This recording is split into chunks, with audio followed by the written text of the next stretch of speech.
নমস্কার বন্ধুরা, নীলিমাস কিচেনে আপনাদের সকলকে স্বাগত। আশা করি আপনারা সকলে খুব ভালো আছেন। আজ আমি আপনাদের সাথে শেয়ার করব বেগুনের আচার বা আচারি বেগুন যাই বলুন। আসুন কিভাবে আমি তৈরি করি দেখে নিন। একটা কড়াই আমি গরম হওয়ার জন্য বসিয়ে দিয়েছি। 2 চামচ ধনে, 1 চামচ মৌরি,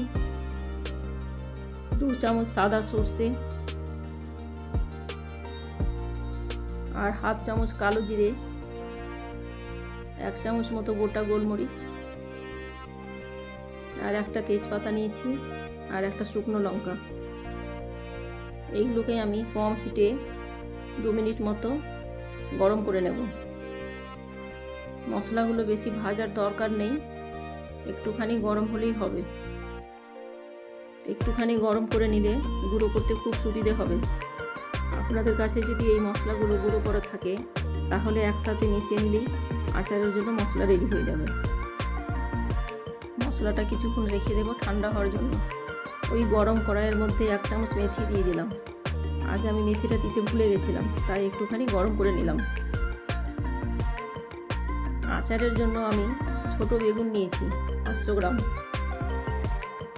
প্রথমে বোটাটা আমি একটু কেটে নিলাম, না হলে রান্না করার সময় অসুবিধা হবে। তারপর 4 টুকরো করে কেটে নিচ্ছি, কিন্তু বোটার জায়গাটা লাগানোই থাকবে, পুরোটাই ছাড়িয়ে দেব না। এর ভিতরেই মশলার পুরটা ঢোকাতে হবে।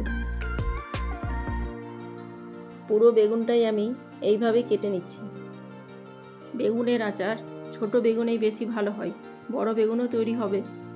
আপনারা চাইলে বড় বেগুনও করতে পারেন।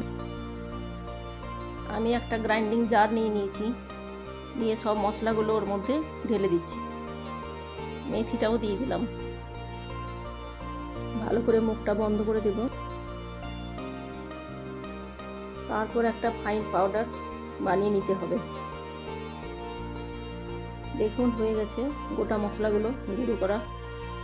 একটা আমি প্লেট নিয়ে নিয়েছি, পুরো মশলাটা প্লেটের মধ্যে ঢেলে দেব। তারপর এর মধ্যে আমি কিছু মশলা মিশিয়ে নেব। লবণ দিয়ে দিচ্ছি টেস্ট অনুযায়ী, 1/4 চামচ হলুদ আর 2 চামচ মতো আমচুর পাউডার দিয়ে দিচ্ছি। যেহেতু এটা বেগুনের আচার, একটু টক না হলে ভালোই লাগবে না। আর সামান্য একটু হিং দিয়ে দিচ্ছি, হিং দিলে ফ্লেভারটা খুব ভালো আসে। আর 4 চামচ মতো সর্ষের তেল দিয়ে দিচ্ছি। পুরো মশলাটা আমি ভালো করে মাখিয়ে নেব।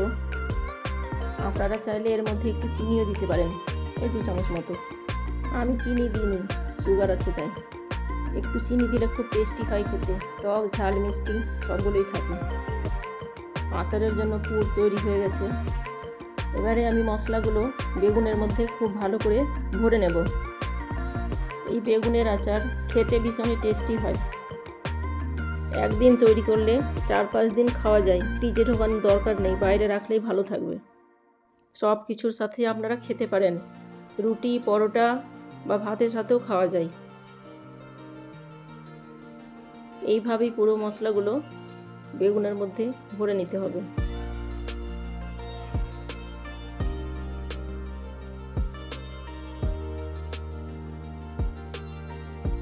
দেখুন পুরো মশলাটা আমার বেগুনের মধ্যে ভরা হয়ে গেছে, আর খুব ভালো করেই ভরে নিয়েছি। একটা কড়াই আমি গরম করার জন্য বসিয়ে দিয়েছিলাম। কড়াইয়ের মধ্যে আমি 5 চামচ মতো সর্ষের তেল দিয়ে দিচ্ছি। তেলটা খুব বেশি গরম করার দরকার নেই, অল্প গরম করলেই আমি বেগুনগুলো তেলের মধ্যে ছেড়ে দেব। পুরো বেগুনটাই একসাথেই দিয়ে দেব। ইন্ডাকশানের হিটটা আমি কমিয়ে রেখেছি, কম আঁচেই করতে হবে। একটা ঢাকনা দিয়ে আমি 5-6 মিনিটের মতো ঢেকে দিলাম। 5 মিনিট বাদে আমি ঢাকনাটা খুলে দেখে নিচ্ছি একবার। বেগুনগুলো আস্তে আস্তে ওলট পালট করে নিতে হবে, যেন মশলাগুলো বেরিয়ে না যায়। আর লো হিটেই তৈরি করতে হবে।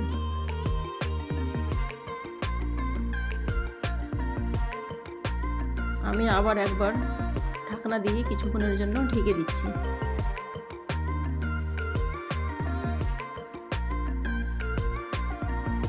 দেখুন বেগুনগুলো কেমন নরম হয়ে গেছে। অলমোস্ট বেগুনের আচার তৈরি হয়ে গেছে। গরম গরমও আপনারা খেতে পারেন। এইভাবে আপনারা বেগুনের আচার অবশ্যই বাড়িতে একবার তৈরি করবেন, আর খেতে কেমন হয়েছে অবশ্যই আমার কমেন্ট বক্সে জানাবেন।